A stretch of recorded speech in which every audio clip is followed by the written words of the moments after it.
جادو کرنا جو ہے ہمارے دین میں حرام ہے اور اس کو کفر بھی کہا گیا ہے. اہل کتاب جو تھے وہ اللہ کی کتاب چھوڑ کر جادو کے پیچھے پڑ گئے تھے، وہ جادو اور شیطان پر ایمان رکھتے تھے. بہرحال جادو کرنا جو ہے اس کے بارے میں حدیث میں آتا ہے کہ 7 گناہ جو ہیں وہ ہلاک کرنے والے ہیں، اور ان میں سے ایک جادو سیکھنا.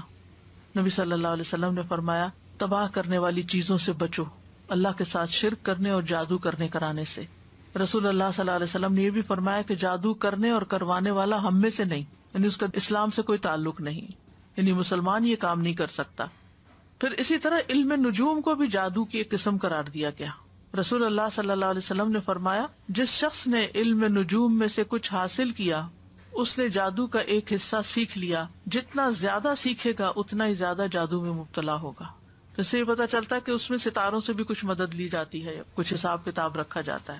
رسول اللہ صلی اللہ علیہ وسلم نے فرمایا عادی شرابی، یعنی جو مرتے دم تک شراب نہ چھوڑے، جادو پر ایمان رکھنے والا، یعنی کرنے کرانے والا یا سیکھنے والا یا سکھانے والا، اور قطع رحمی کرنے والا جنت میں داخل نہ ہوگا. ہاں اگر لا الہ الا اللہ پڑھتا تو ہو سکتا ہے کہ پھر سزا بھگت کے جائے، اللہ رحم کر دے. اسلام میں جادو کرنے والی کی سزا کیا ہے کہ اس کو قتل کر دیا جائے، چھوڑا نہ جائے، تاکہ اس مرض کا خاتمہ کیا جائے، کیونکہ اگر وہ زندہ رات ہو سکتا خود نہ کرے، کسی اور کو سکھا دے. اور جب لوگوں کو پتا چلتا ہے نا کہ اس کا جادو چلتا ہے یا یہ جادو کرنے کا لوگ نہیں اس کو چھوڑتے، اور پھر وہ واپس پلٹ آتا ہے اسی چیز پر. بجالہ کہتے ہیں کہ ہمارے پاس حضرت عمر کا خط ان کی وفات سے 1 سال پہلے آیا، اس میں لکھا تھا ہر جادوگر کو قتل کر دو. حضرت عمر نے حکم دیا تھا، تو ہم نے ایک دن میں 3 جادوگر مار ڈالے. جادو کرنے کی مختلف وجوہات ہوتی ہیں. عموماً دشمنی، حسد، رنجش یا کسی سے انتقام لینے کے لیے جادو کیا کرایا جاتا ہے. اس کا مقصد ہوتا ہے کہ دوسرے کو کسی ذہنی یا جسمانی بیماری میں مبتلا کر دیا جائے، کوئی کسی کام کے قابل نہ رہے. یا اگر کچھ لوگ مل کے کوئی بزنس کر رہے ہیں اور وہ بزنس بہت فلرش کر رہا ہے تو دوسروں کو حسد ہو جاتا ہے کہ ان کو توڑو، آپس میں ان کے درمیان پھوٹ ڈالو، تاکہ یہ الگ الگ ہو جائیں گے تو یہ کام کاروبار بھی بیٹھ جائے گا. اسی طرح میاں بیوی میں تفریق ڈالنا، والدین اور اولاد کے بیچ میں لڑائیاں ڈلوانا، پڑوسیوں میں فساد، دوستوں میں جدائی، بہن بھائیوں کے بیچ میں نفرت، رشتوں، اولاد یا کاروبار میں رکاوٹ یا بندش ڈالنا، یہ عام طور پر جادو کے مقاصد ہوتے ہیں. پھر جادو کی کئی اقسام ہیں. کچھ جادو انسان کو مار ڈالتے ہیں، یعنی ایسی بیماری لگ جاتی ہے انسان کو کہ وہ سروائیو بھی نہیں کر سکتا. کچھ صرف بیمار کر دیتے ہیں. کچھ جادو انسان کی عقل کو ختم کر دیتے ہیں. کچھ جادو انسان کے جسم کے کچھ حصوں کو بے حس بے حرکت کر دیتے ہیں. کچھ جادو ایسے ہیں کہ جو انسان کے حواس میں تبدیلی پیدا کر دیتے ہیں، یعنی چیز کچھ ہوتی ہے اس کو کچھ اور ہی نظر آ رہی ہوتی ہے. متحرک چیز کو ساکن دیکھتا ہے، ساکن کو متحرک دیکھتا ہے. کچھ جادو محبت کھینچ لاتے ہیں، کچھ جادو نفرت کی وجہ بنتے ہیں. تو بہرحال یہ سارے جو جادو کی اقسام ہیں ان کے نام بھی ہیں، جیسے سحر تفریق، سحر محبت، سحر تخیل، سحر جنون، سحر خمول جس میں صرف کاہلی سستی ہوتی ہے، سحر حواتف جس میں متاثر شخص چیختا پکارتا ہے، چیخے مارتا ہے، سحر امراض مختلف بیماریاں جیسے مرگی وغیرہ ہوتی ہے، سحر استحاضہ یعنی خواتین کو پیریڈز ختم ہی نہیں ہوتے.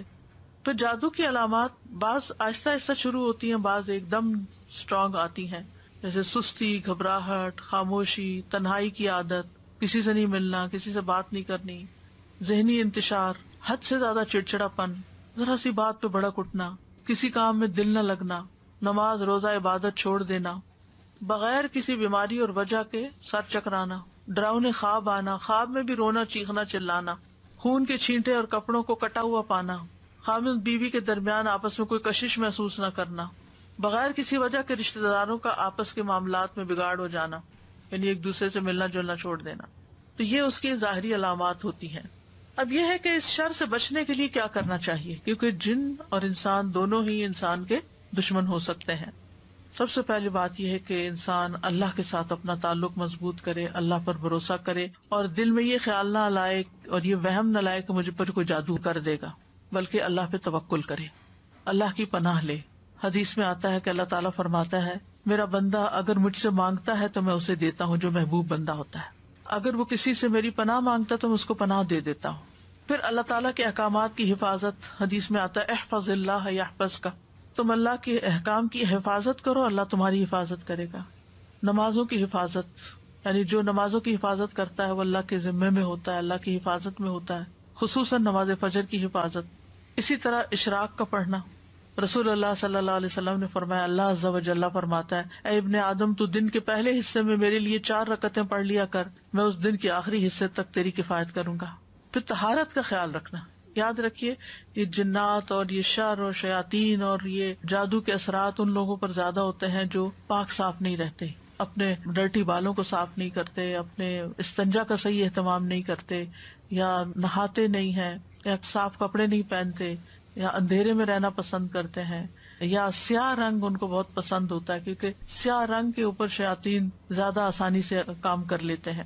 پہلے بھی حدیث میں نے آپ کو سنائی تھی کہ جب انسان سو کر اٹھے تو اپنے ناک کو خوب جھاڑے کیونکہ شیطان جو ہے ناک کے باندھنے پر رات گزارتے ہیں. تو صبح شام کے اذکار کی پابندی کریں.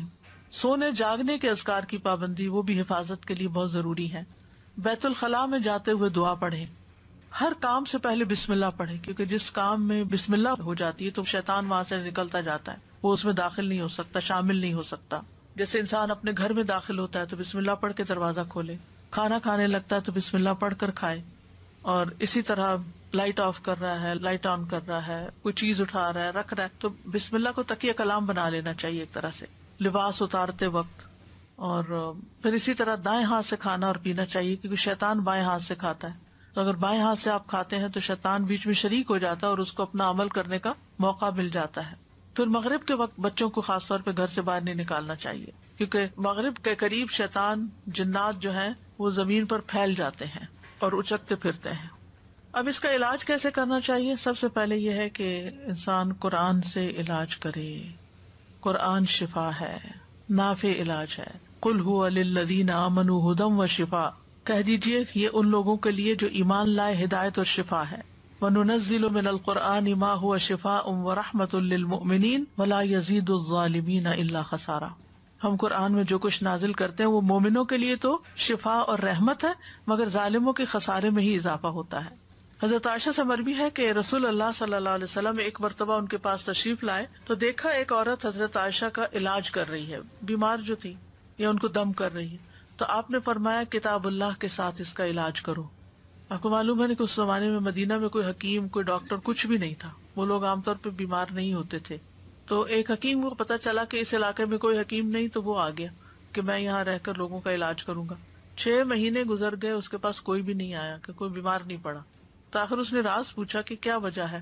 اس نے کہا کہ اس وقت تک ہم نہیں کھاتے جب تک بھوک نہیں لگتی، اور جب بھی بھوک باقی ہوتی ہے تو کھانا چھوڑ دیتے ہیں. بہرحال اگر چھوٹی موٹی کوئی تکلیف ہوتی بھی تھی تو دم وغیرہ کر لیتے تھے لوگ، قرآن پڑھ لیتے تھے، مسنون دعائیں ہیں وہ پڑھ لیا کرتے تھے، علاج ہو جاتا تھا. تو آپ صلی اللہ علیہ وسلم نے فرمایا کہ کتاب اللہ کے ساتھ اس کا علاج کرو، یعنی قرآن میں سے پڑھ کر اس پہ دم کرو. اسی طرح کچھ غذائیں ایسی ہیں کہ جو علاج ہیں، جیسے کلونجی. آپ نے فرمایا کلونجی کے دانوں میں موت کے علاوہ ہر بیماری کا علاج ہے، یعنی اس تیل پر دم کر کے انسان مریض کے متاثرہ حصے جو ہیں ان پر لگا سکتا ہے، مساج کر سکتا ہے. اور کلونجی کے دانوں پہ دم کر کے وہ پھر مریض کو کھلانا بھی چاہیے. اسی طرح شہد، یعنی صبح شام 1 چمچ شہد جو ہے اگر انسان کھائے نہار منہ اور پھر اس کے بعد کچھ نہ کھائے کم از کم آدھا گھنٹہ، تو اس سے بھی جسم کے اندر سے زہریلے مادے نکلتے ہیں. قرآن میں آتا ہے یخرج من بطونها شراب مختلف الوانہ فیہ شفاء للناس. یہ اللہ تعالیٰ کا حکم ہے کہ شہد میں شفا ہے، خالص ہونا چاہیے. ٹھیک ہے. آپ صلی اللہ علیہ وسلم نے فرمایا شفا 3 چیزوں میں، پچھنا لگوانے میں، شہد پینے میں، اور آگ سے داغنے میں. اور میں اپنی امت کو آگ سے داغنے سے منع کرتا ہوں. تو اب شہد چاہے را پی لیں یا اس کو پانی میں ملا کے پی لیں، تو اس پہ بھی آپ دم کر کے رکھ سکتے ہیں اور اس کو بھی استعمال کر سکتے ہیں. آپ صلی اللہ علیہ وسلم نے فرمایا شفا تو صرف 2 چیزوں میں ہے، شہد لوگوں کے لیے شفا ہے اور قرآن دلوں کی شفا ہے. پھر آب زمزم جس مقصد کے لیے اس کو پیا جائے تو اس سے شفا ہوتی ہے. اگر آپ کے پاس تھوڑا سا بھی آب زمزم ہو، کوئی حج سے آنے والا یا عمرے سے آنے والا آپ کے لیے لائے، تو آپ اس کو ضروری نہیں کہ ایک مرتبہ سارا پی جائیں، آپ اس کو دوسرے پانی میں تھوڑا تھوڑا ملا لیں، پورے پانی کا مزاج بدل جائے گا. حدیث میں آتا ہے کہ انہا مبارکتن انہا طعام طعم، کہ وہ بابرکت ہے اور کھانے والے کا کھانا بھی ہے. اور حدیث میں بھی آتا ہے کہ زمزم کا پانی اس مقصد کے لیے جس کے لیے وہ پیا جائے. اور اگر آپ وہاں جائیں اللہ کے گھر تو زمزم سے نہائیں. نیچے وہ جگہ بنی ہوتی تھی پہلے، آپ کو مجھے نہیں معلوم، تو لوگ اپنے اوپر بھی بہاتے تھے. پیچھے کا صفا مروہ کی طرف سے جائے نا باہر نکل کے، تو